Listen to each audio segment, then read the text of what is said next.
अब अगली खबर का रुख करते हैं और बात करेंगे अब नेपाल की।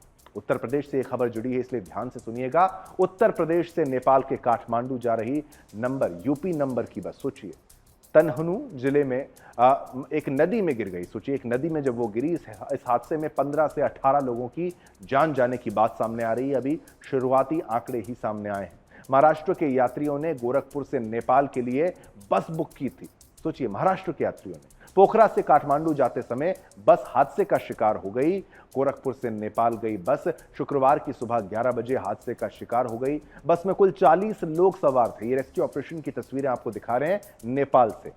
ज्यादातर महाराष्ट्र के भूसावल शहर के रहने वाले लोग थे। तो ये देखिए भारतीय यानी महाराष्ट्र के लोग उत्तर प्रदेश की बस यानी यूपी नंबर की बस से नेपाल के काठमांडू जा रहे थे और वो सोचिए दुखद हादसे का शिकार हुए। हादसे का शिकार हुई बस गोरखपुर के केसरवानी ट्रैवल्स की है, जिसके प्रोप्राइटर विष्णु शंकर केसरवानी ने बताया कि गोरखपुर से 3 बस, जिनमें 2 बड़ी और एक मिनी ट्रैवलर, यात्रियों को लेकर प्रयागराज से चित्रकूट, अयोध्या होते गोरखपुर के रास्ते नेपाल के पोखरा पहुंची थी, जहां शुक्रवार की सुबह काठमांडू के लिए रवाना हुई। बस में कुल 40 यात्री सवार थे। सभी यात्री महाराष्ट्र के भूसावल शहर के आसपास के रहने वाले हैं। इन यात्रियों में कोई भी गोरखपुर का यात्री शामिल नहीं है, उत्तर प्रदेश का कोई नहीं है, महाराष्ट्र का है। तीनों बस यात्रियों को लेकर निकली थी, लेकिन इनमें से एक बस यूपी नंबर की अनियंत्रित होकर नदी में गिर गई।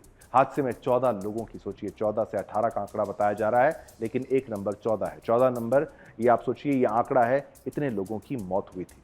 भारत का भी एक प्रतिनिधिमंडल मौके पर पहुंचा था। ये बेहद दुखद खबर है, लेकिन आए दिन नेपाल में कोई ना कोई हादसे की खबर आ ही जाती है। और ये सोचिए हमारे भारतीय भाई वहां पर गए और हादसे का शिकार हुए और एक लंबी यात्रा करते हुए इनको अंत में मृत्यु मिली।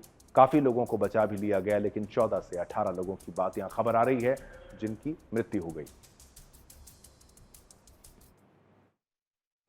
मैं विष्णु केसरवानी परिवहन, हमारे वहाँ से 3 बसें, 2 बड़ी बस, एक टेम्पो ट्रेवलर गोरखपुर से नेपाल गई थी। ये महाराज भूसावल के पास की पार्टी थी और हमने इनको इलाहाबाद में पिकअप किया था।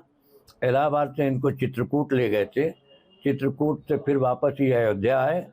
अयोध्या से गोरखपुर होते हुए सुनौली, और सुनौली से फिर ये चले गए लुम्बिनी। लुम्बिनी से चले गए थे ये पोखरा, और पोखरा से ये लोग काठमांडू जा रहे थे कि मुंगलिंग के पास हमारी 3 में से एक गाड़ी स्लिप करके चली गई खाई में, जिसमें तमाम लोग घायल हैं और कुछ कैजुअलिटी भी हुई है। सर, कितनी मौतों की बात सामने आ रही है? कितने लोगों की मौत हुई है? अभी तक कंफर्म नहीं हुआ है, लेकिन जो जानकारी मिली है लोगों से, वो 15 से 18 लोगों की मौत हुई है। खबर आपने देखी, बेहद दुखद खबर, लेकिन इस खबर पर हमने आपसे प्रश्न पूछा क्योंकि हम भी जानना चाहते थे। नेपाल में हुआ बस हादसा क्या एक लापरवाही की वजह से हुआ है?